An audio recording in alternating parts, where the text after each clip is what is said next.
everybody. Welcome back to your favorite school podcast, the PACE Podcast. And I'm Blake Wright.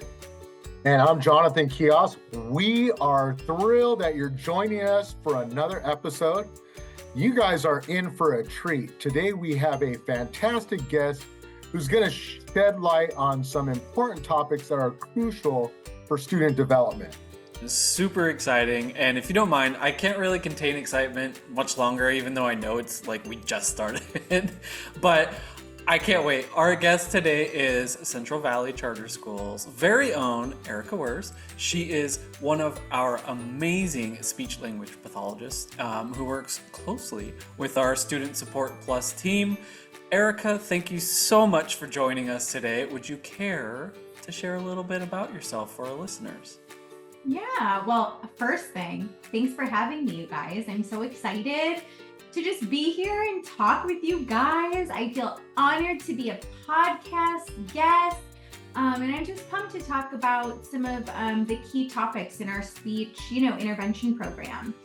A little bit about myself. So, I'm the speech pathologist for our general education intervention program, which is really cool. It's really exciting. And I get to kind of head up that program, and I provide the screenings and intervention services for all of our students here at our schools.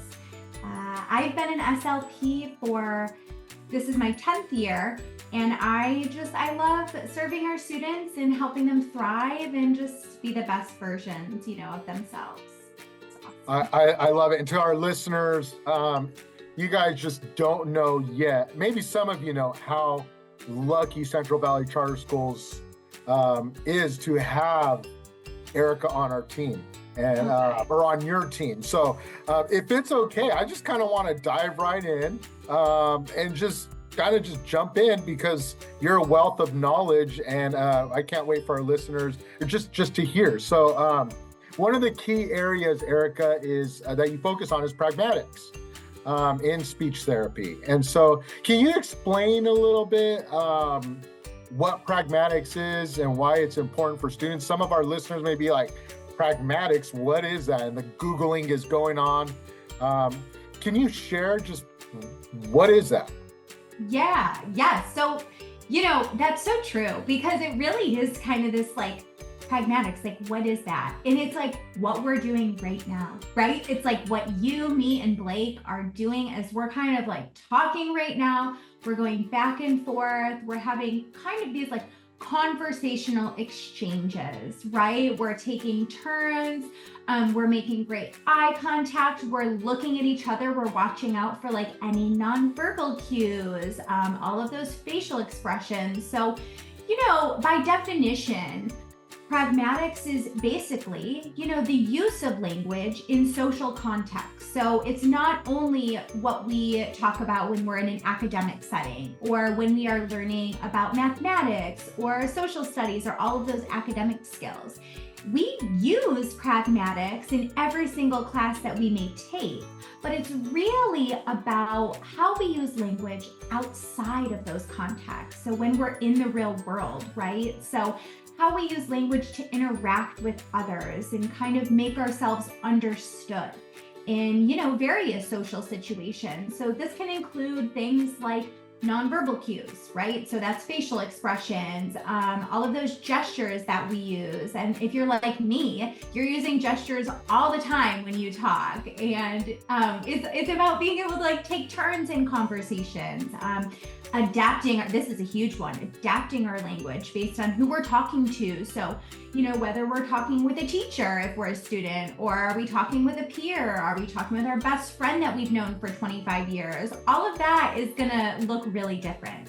And for students, especially, students that may have communication challenges or difficulties, really using and mastering pragmatics can be crucial, and oftentimes it can be really challenging for our children and our young adults that we work with.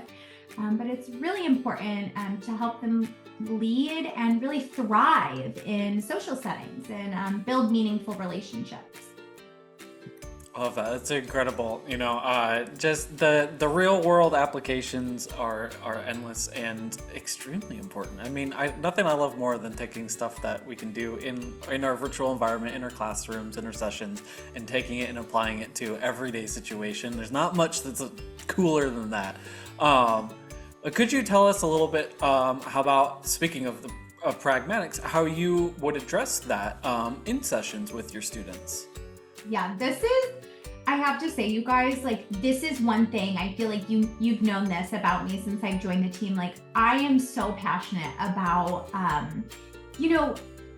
building and like maintaining these skills for our teens, school age kids, and our young adults. It's like, I feel like at this point it's built into every session I kind of do with my students. But, in therapy, I love doing role plays and really practicing these types of skills. And I just had something come to mind. I know, Jonathan, this is right up your alley, but all these interviews, right? Like, how important is that skill of being able to practice an interview and role playing those and getting our young adults ready for social success and for real life application.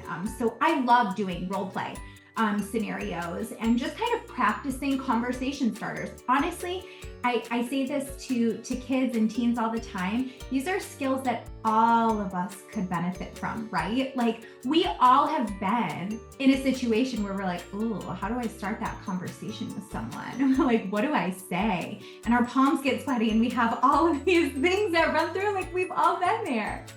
So I love, using those like conversational starters and just like anything that's going to help them understand those social cues that we maybe have intrinsically in us. We know how to recognize those social cues and kind of understand them, but for some of our kids, it's really challenging. So maybe using some visual aids that would really help them understand quickly and stay in the conversation because they have some support. So I love doing that. And really the goal is to make these skills more intuitive for our kids and more natural so that they can actually use them, like we were saying, when they're out in the community and out in real life, because they're not always going to have us there, right? To kind of give them that nudge. So it's giving them the tools so that they can be successful independently, really. I love it. I love it. You reminded me when I was at the Job Corps program, I worked with a lady named Mrs. Maggie. And Mrs. Maggie, she used to be a VP at Oracle, like she was high up there, but she loved working with the Job Corps program, and she would occasionally take Fridays off, and she was very vocal. She says, I'm going to interview. And I remember the first time I heard it, I was like, wait, you're not supposed to share that you're interviewing unless you're ready to move on. And so I asked her, I said, Miss Maggie, do you not like your job? And she said, no, I love my job. She says, but I realize I need to sharpen those skills. And so she would frequently interview, not out of like hating her job. She wound up retiring with the Job Corps program, but she would interview as hey, I realize this isn't a strength and I need to practice and really maintain my confidence. So I love that. I love that our school and our students have this opportunity. And some of our listeners have heard our school offers what's called Learning Launchpad. And so, and that's kind of been a word that, or an opportunity that our students have really taken advantage of, as we've seen at the beginning of this school year and throughout, we'll continue to see. But can you share a little bit more, because you're like involved in Learning Launchpad, about this opportunity and just how we're serving students with Learning Launchpad?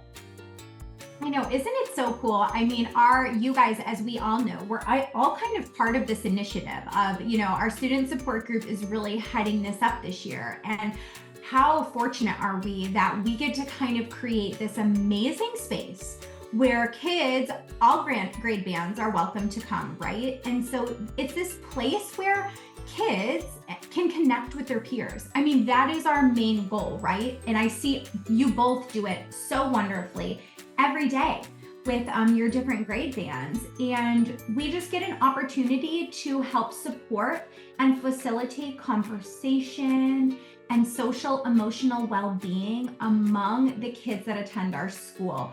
And that to me is so important, and it's something so unique that our campus and our school focuses on that you don't get to see everywhere. So it's so cool. So I'm just so lucky to be like part of this crew who gets to push into Learning Launchpad. So it's every day. We run it every day.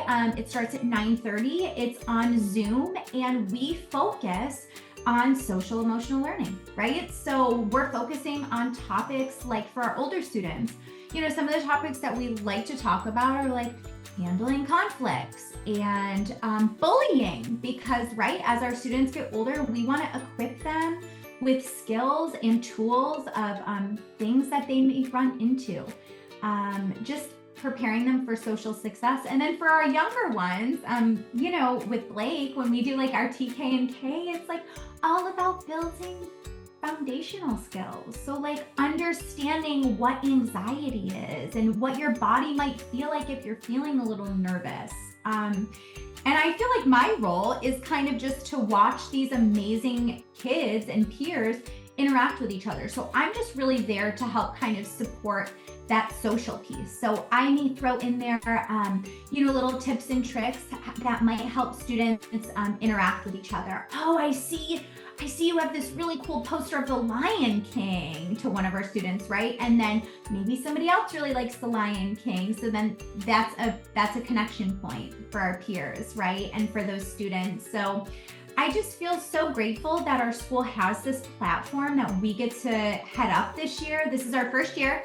So being able to kind of run this program, and we've had great success, you guys, right? Like it has been incredible to be able to just focus on something outside, but so important to academics, right? Like let us not forget, like this is a huge piece of academics, but being able to have that place that students can call like their homeroom and just be able to chat about their weekend or talk about something they're really excited about, or maybe they're not so excited about it. Maybe they're like really scared or nervous about something.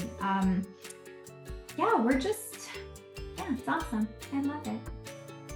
No, I agree. I mean, I might be a little biased, but I mean, it's a fantastic opportunity. And honestly, I wish I had something like this growing up through school. It just like the resources and like the ability to learn about, emotions, like just putting a name to emotions. Like, you learn a new emotion and the things that you feel like anxiety, like the sweaty palms and the racing heart, and like putting a name to it makes the things a lot less scary. Understanding how we're feeling and how to deal with those things. And so, a little biased, but an amazing opportunity. And I know that your support in that is invaluable. That's right. And it makes me think like even when we sat with like our TK and K students, right? Like even this last week, they were really able to, through the help of, the video modeling that we're doing and like all of those Super Noodle videos that we get access to, that we get to share with our students, like we are equipping them. You are so right. Like these are tools that maybe we didn't have growing up, or that we didn't have. And so the fact that our kids at such a young age get these supports to, be able to feel their different emotions and understand what they are at such a young age, we are going to see the benefits, time after time as they get older. So it's amazing. It's really incredible. It is. It really is. And speaking of like new and amazing things that we're doing, we're also introducing something called PACE Connections and CBI, which is community-based instruction for our adult transition program students. Could you maybe give us an overview of both of these new additions? Yes. So this is so exciting because I don't know about you guys, but like a big piece when I was growing up, my favorite thing, it was field trips. It was exactly that. It was community-based instruction. Okay, right? Like that was the best part. So this is huge. And this has been a long time coming. I know for our school, this has been a huge work in progress to be able to offer this to our students. This is amazing. So community-based instruction, we actually have our first one, you guys, happening tonight. Yes, we do. They're heading to the Grizzlies baseball game. Now, don't ask me anything more other than that because I know nothing about baseball, but all I can tell you is that they're going tonight. I got to talk with some of the students and they're really excited for it. So our PACE Connections piece is really cool because we're tying in all of this, kind of community-based instruction and, for lack of a better term, field trips, right? We're tying this into real life application of let's learn some social skills that go along with maybe going to a baseball game or, more broadly speaking, going to a community event, right? Maybe you're not into a sporting event, but maybe you want to go to the movie theater, or maybe you already go to the movie theater. And a lot of our students, a lot of our ATP students are really kind of interested in working on their social skills and how they can help support when they're out in the community and some things may be challenging for them, like having a conversation, all of those skills that we were kind of talking about before, we get to work on them with in kind of like a small group setting. So we just had our first PACE Connections event today where we kind of all met up. It's over Zoom. So we all just kind of go, it's low pressure, right? Because the last thing you want when you're working on something like social skills, which is already so challenging, right?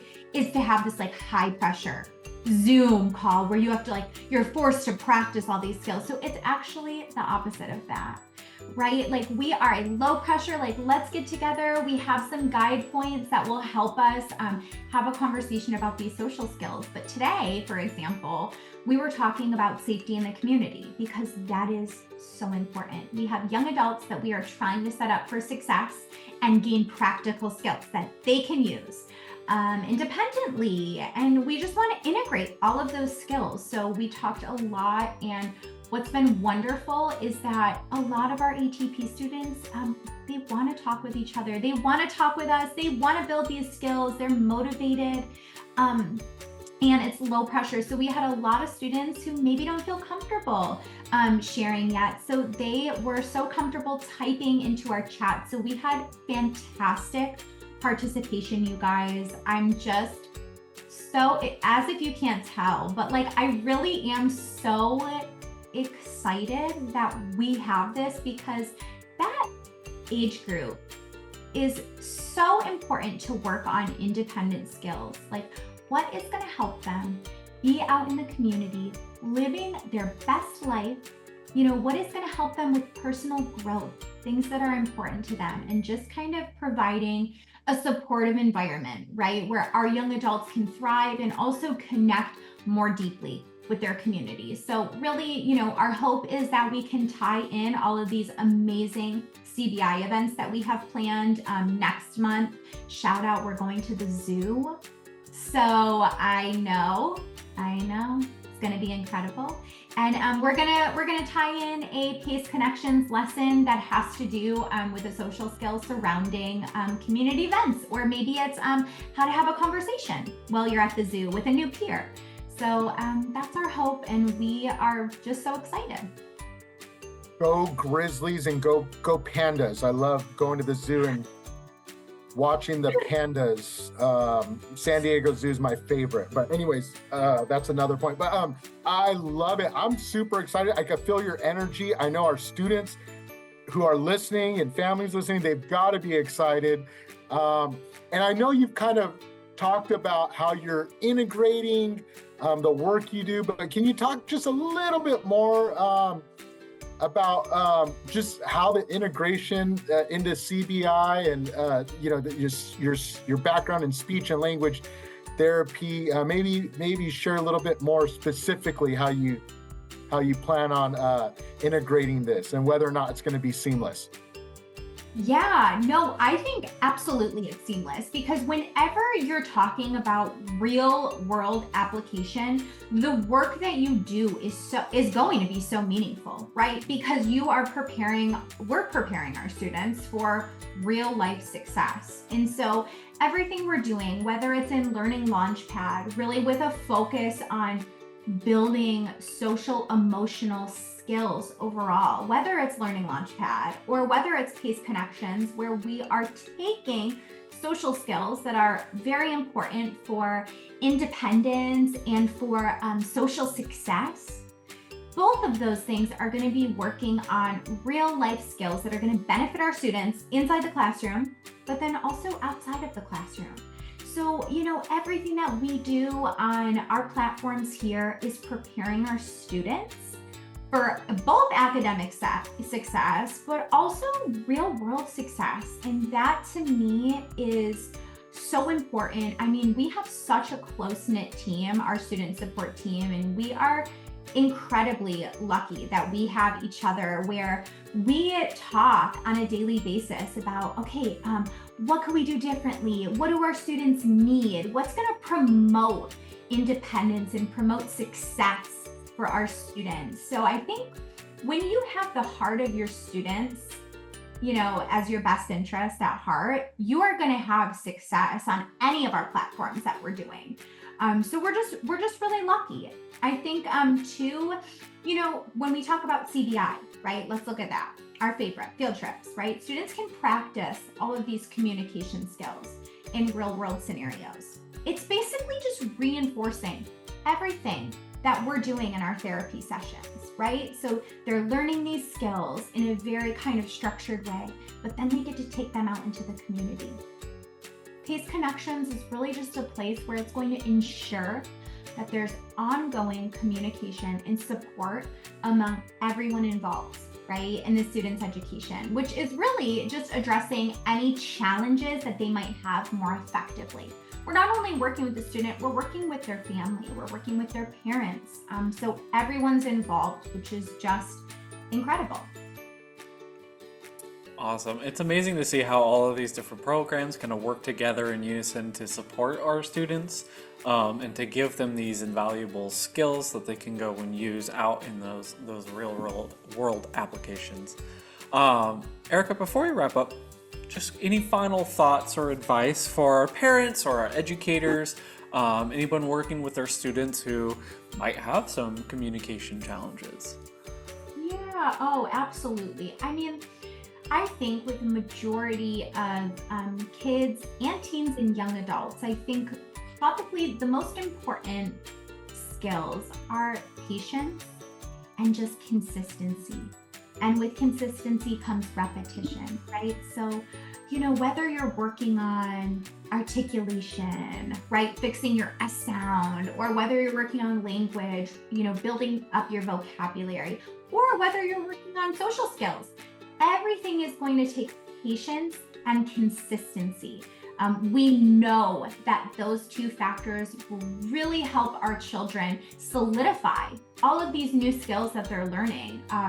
Communication skills, they develop over time. So this is not something that's going to happen overnight, right? It takes consistency in every small step forward. That's progress. That is progress. And I think that's something so important for our parents and just our listeners to remember, that this is something that is going to take time. And we want to encourage our students and we want to celebrate their successes, big or small. And I'm always trying to keep, and I know our team is fantastic at this, always trying to keep the line of communication open between home and school. It's so crucial, especially in our setting, right? We are fantastic at this as well. I have to say, we really value this as a school.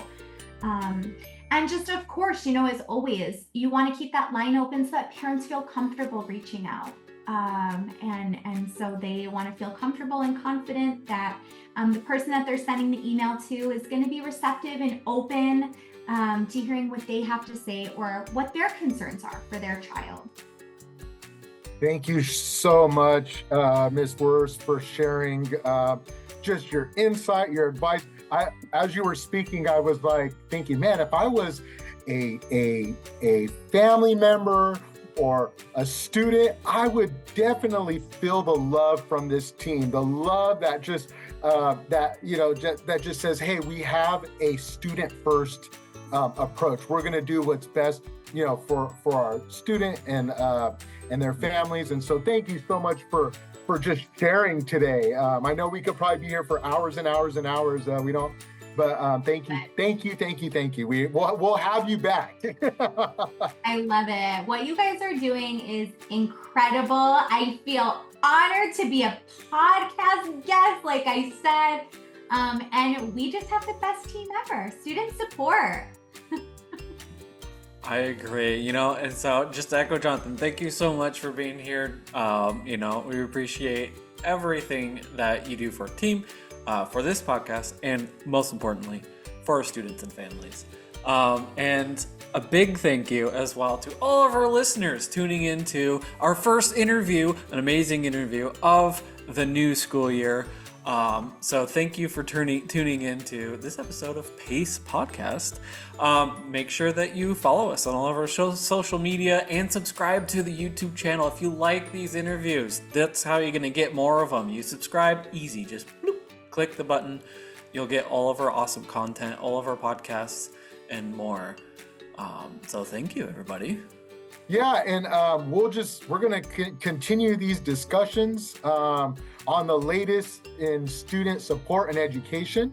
And so until then, keep making a positive impact, and we will see you on the next one.